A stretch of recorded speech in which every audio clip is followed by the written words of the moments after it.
Bienvenidos, estamos en una nueva entrevista judicial. Hoy nos acompaña Paulo Genau, es psicólogo de la Universidad Católica y experto en drogodependencia. Actualmente es director ejecutivo de la Fundación Paréntesis y hace unas semanas expuso en el seminario Experiencias y Desafíos del Poder Judicial en Tribunales de Tratamiento de Drogas. Paulo, muchas gracias por recibirnos. Un agrado, buenas tardes.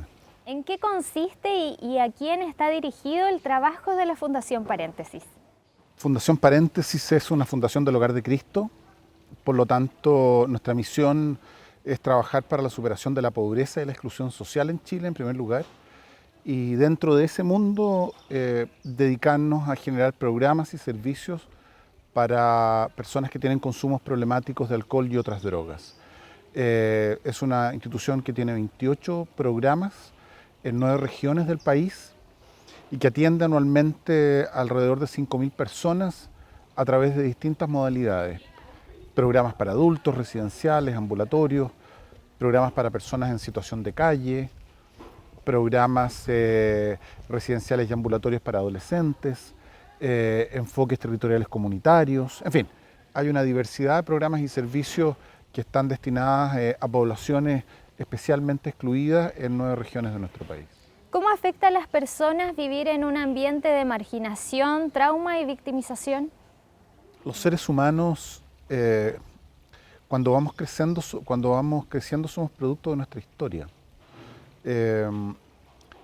La vida cotidiana, intrascendente, la vida de todos los días, el cómo vivimos, el cómo comemos, los pequeños momentos de alegrías, de dolores, de sufrimiento, son los que van determinando la manera en que finalmente vamos a madurar, cómo se va a constituir nuestra personalidad y cómo vamos a enfrentar los dilemas de la vida. Cuando esas condiciones de vida, que se supone que para un desarrollo armónico del ser humano tienen que ser cercanas, nutricias, amorosas, cuidadosas, benevolentes, se transforman en vivencias de conflicto, de violencia, de desencuentro, de victimización, de carencia, de incertidumbre. Vamos estableciendo unas relaciones con nosotros y con el mundo tremendamente complejas, donde muchas veces desarrollamos en esos mundos maneras, conductas, estrategias, formas de ser que tienen una funcionalidad, y esa funcionalidad es tratar de sobrevivir en esos contextos, en esos entornos y con esas dificultades.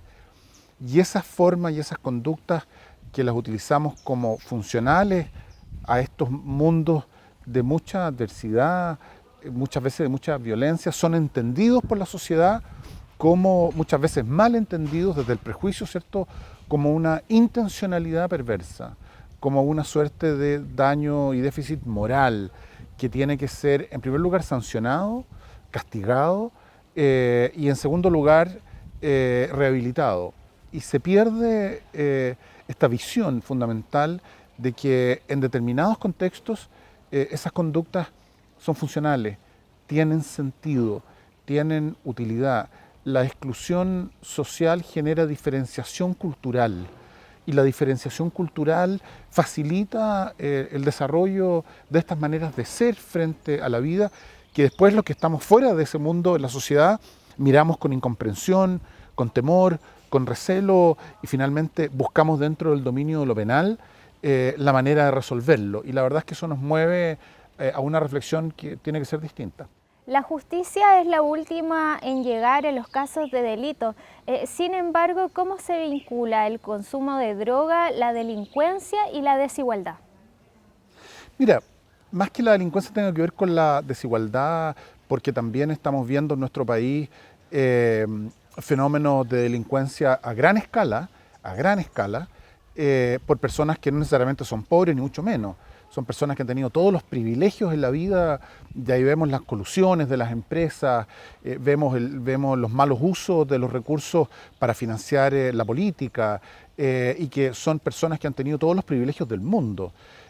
Nuestro argumento es que las condiciones de pobreza generan un profundo malestar Y ese profundo malestar, los seres humanos tratamos de alguna forma de salir de él, o de compensarlo, o de evadirlo, a través de estrategias que muchas veces son de sobrevivencia, y estas chocan con el mundo entendido, ¿cierto?, desde estas otras definiciones, y lo visibilizamos como un acto fundamentalmente delictual, como un acto de desinterés por el colectivo social y por sus costumbres.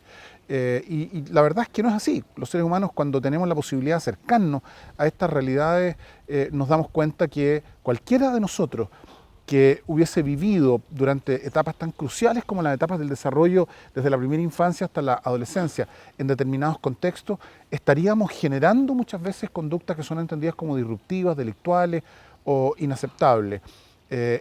Nosotros hicimos recién un seminario al respecto, podemos conversar sobre eso en un minuto más si quieres. 6 de cada 10 delitos son cometidos por personas que tienen consumo problemático de drogas y alcohol. ¿Cuál es el diagnóstico que ustedes tienen sobre esta situación como fundación? En primer lugar, decir que la mayoría de las personas no consumen droga. En segundo lugar, decir que de la mayoría de las personas que sí consumen drogas no cometen delitos. La mayoría de los consumidores de drogas no delinque. Por lo tanto, nosotros no podemos argumentar que el consumo de drogas crea o genera un exceso social criminal en términos causal. Eso no es así, definitivamente no es así. Aquí muchas veces por mal manejo comunicacional estamos construyendo, ¿cierto?, unas representaciones sociales que son muy perversas en la sociedad, donde entendemos que los consumidores de droga, especialmente si son pobres, necesariamente van a terminar siendo delincuentes. Y la verdad es que eso es absurdo. Otra cosa es decir que del colectivo de usuarios, que son la menor cantidad, aquellos que cometen delito, un porcentaje mayoritario está asociado con drogas. Son colectivos distintos. Y es una asociación, no es una relación causal. Y es una asociación que se da con una serie de otras variables. Historias de desescolarización temprana, exclusión escolar. Historias de victimización, carencias, conflictos, frustraciones, contextos de desigualdad, crecimiento en comunidades conflictivas o carenciadas. Se ve mezclado con el tema de las drogas nuevamente como una forma de automedicación. Es una manera de, tal vez inclusive podríamos llamarlo, de estar mejor con uno mismo, de autocuidado. Fíjate lo que te estoy diciendo. Podemos entender el consumo de drogas como una forma de autocuidado. Es la manera en que las personas, cuando llegamos a situaciones de tal nivel de desencuentro emocional y de conflicto, buscamos maneras de salir de ese estado porque nos produce un profundo displacer, angustia, pena, depresión, crisis de pánico, se transforma en una vivencia intolerable. Y las drogas en ese sentido funcionan, las lícitas y las ilícitas. En Chile, en la década de los 80, cuando nosotros partimos trabajando, teníamos un 40% de pobreza, y uno de los principales problemas con que nos encontrábamos en el segmento de los más jóvenes y pobres era el consumo de solventes volátiles, lacas, ducos, pegamentos, que eran aspirados con el propósito fundamental de evitar la sensación de hambre y una serie de consecuencias producto de la vida de exclusión social extrema. No eran en ese minuto, eran un grupo de drogadictos que aspiran neopren, como se les llamaba, ¿cierto?, a los niños neopreneros. Bueno, los países cuando crecen tienen mejores estándares, llegamos a tener mejores formas de vida, van desarrollando también distintas dificultades. Y en ese sentido es tremendamente importante entender que el consumo de drogas no genera excesos sociales criminales. No hay una relación causal y es una relación de asociación donde la droga aparece como un intento de autoprotección muchas veces que genera dificultades, que duda cabe. En los medios de comunicación se ha expuesto a la premisa de que quienes consumen drogas son delincuentes. ¿Cómo esta visión afecta a la sociedad en relación al concepto de delincuencia? Bueno, en primer lugar, llegamos a plantear esto lisa y llanamente observando las estadísticas tanto en Chile como en el mundo. Todos los sistemas de vigilancia epidemiológica muestran que la sobrecogedora mayoría de las personas que se relacionan con las drogas en términos de ser consumidores no cometen actos ilícitos. Eso es un hecho estadístico indiscutible y sobre eso no hay dos opiniones al respecto. Finalmente, lo que te planteaba recién, el tema es que los excesos sociales criminales, los actos delictivos, tienen que ver con unas historias complejas de desarrollo donde confluyen una serie de elementos. Y en ese sentido, ¿cierto?, las drogas pueden ser un factor contribuyente a partir de determinados contextos históricos y actuales de muchas vulnerabilidades y dificultades. Pero es muy importante entender que el hecho de que una persona consuma drogas, bajo ningún punto de vista, significa que esa persona tiene un potencial delictual cercano, porque la mayoría de las personas muestra que cuando consumen drogas no se relacionan ni con delitos ni con conductas violentas. Lo que ocurre es que hemos construido un estigma, ¿cierto? Y el estigma dice, hay una suerte de encadenados conceptuales que ya están establecidos, que es pobreza, juventud, violencia, o pobreza, juventud, droga, violencia, delincuencia, muerte. ¿Sí? Hay una suerte de encadenado conceptual que tenemos que resolver. El problema de las drogas no se resuelve dentro del dominio de lo penal.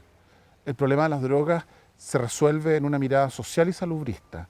Se resuelve con políticas educativas incluyentes, se resuelve con extraordinariamente buenos programas de prevención, participativos, focalizados, con miradas territoriales, económicas, que den cuenta de las necesidades particulares de los distintos colectivos que hoy día llamamos jóvenes, que tienen historias de vida, perspectivas de género, vivencias personales, realidades socioeconómicas, culturales, territoriales, geográficas. Y por otro lado, se resuelve con una muy buena red de apoyo en términos preventivos secundarios y terapéuticos, también dando cuenta de las particulares necesidades de estos distintos colectivos. La participación de lo penal es importante, pero no se resuelve dentro del dominio de lo penal. Los países han demostrado claramente que aquellos que han superado la pobreza y la exclusión, aquellos que han tenido grandes avances en sus políticas educacionales respecto a los contextos de exclusión, y lo mismo con los temas de salud, han dado pasos gigantes respecto de la solución de estos problemas. Los países que insisten en que este es un tema de los ministerios del Interior, el Poder Judicial y las policías, lo único que han hecho es generar grandes cantidades de personas privadas de libertad con unas desiguales distribuciones del castigo que son inaceptables en América Latina, por ejemplo.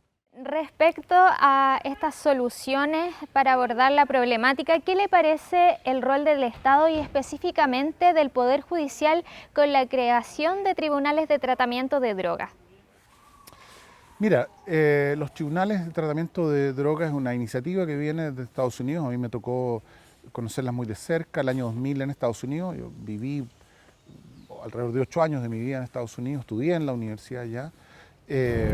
Y yo creo que como iniciativa es una muy buena iniciativa. Yo creo que la suspensión condicional básicamente de la sanción penal en términos de la privación de libertad para personas que son primerizas, que no han cometido delitos de alta connotación social, delitos de sangre, apunta precisamente en la línea en que la evidencia nos viene diciendo que hay que actuar. Los programas de tratamiento y de prevención secundaria y terciaria, ¿cierto?, son más baratos, son más eficaces, son más eficientes que la cárcel. La cárcel es dañina, la cárcel es cara y la cárcel es ineficiente. Por lo tanto, todo lo que podamos hacer en esa línea es bienvenido. Tal vez lo importante acá de reflexionar, y que yo compartía en el seminario en el Poder Judicial, era que todavía funcionamos con determinados prejuicios respecto de las personas que tienen problemas o consumos problemáticos de alcohol y drogas y los tratamientos. Y tendemos a argumentar muy fácilmente que, en primer lugar, la recaída en el consumo de drogas de alguna forma es síntoma de falta de compromiso, falta de honestidad, manipulación, no esfuerzo. Y que el fracaso es atribuible fundamentalmente a esas características depositadas en la persona. Y bajo ningún punto de vista se argumenta la posibilidad, ¿cierto?, de ver el fracaso como atribuible a los tribunales o a los sistemas de tratamiento propiamente tal. Muchas veces somos los tratamientos los que fallamos. Tenemos sistemas de tratamiento ineficaces, malos, dogmáticos, muchas veces abusivos, que no calzan necesariamente con las particulares características de los colectivos que requieren ayuda.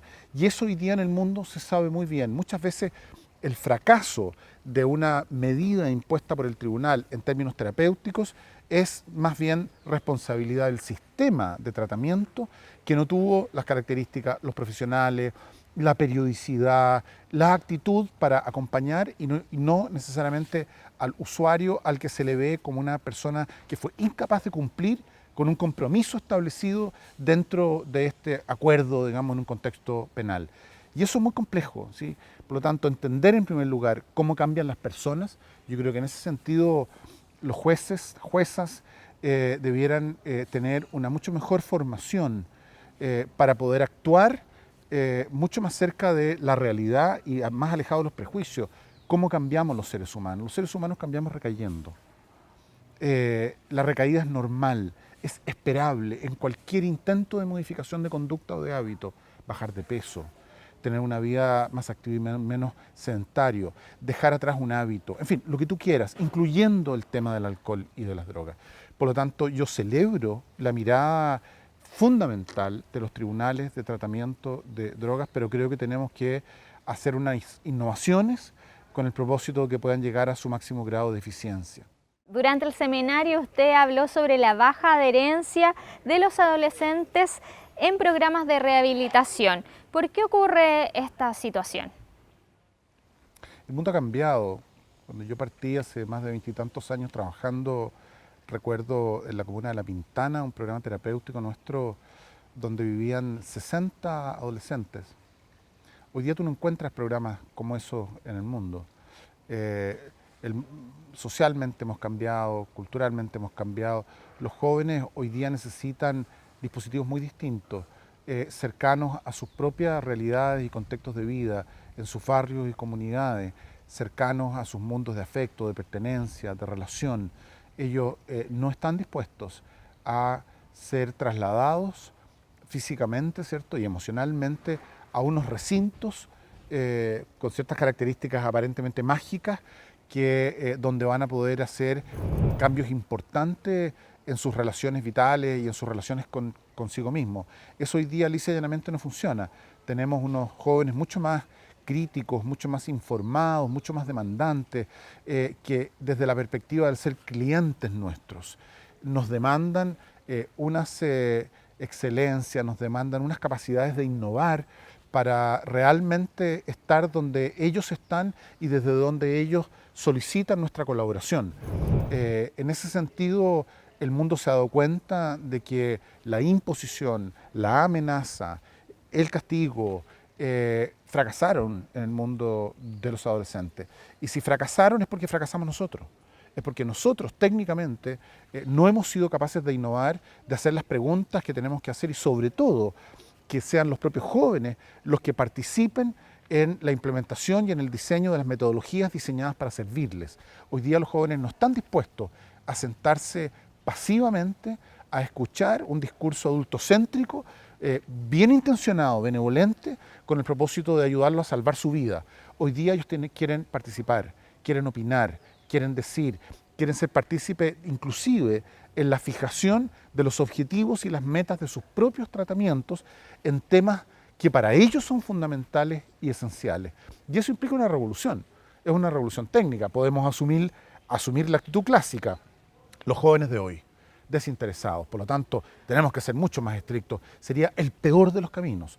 La crítica hoy día está precisamente respecto de la industria del tratamiento, ¿cierto?, de este colectivo de los especialistas, que tenemos que tener un cambio de mentalidad respecto de los jóvenes, porque sí están dispuestos a mejorar sus vidas.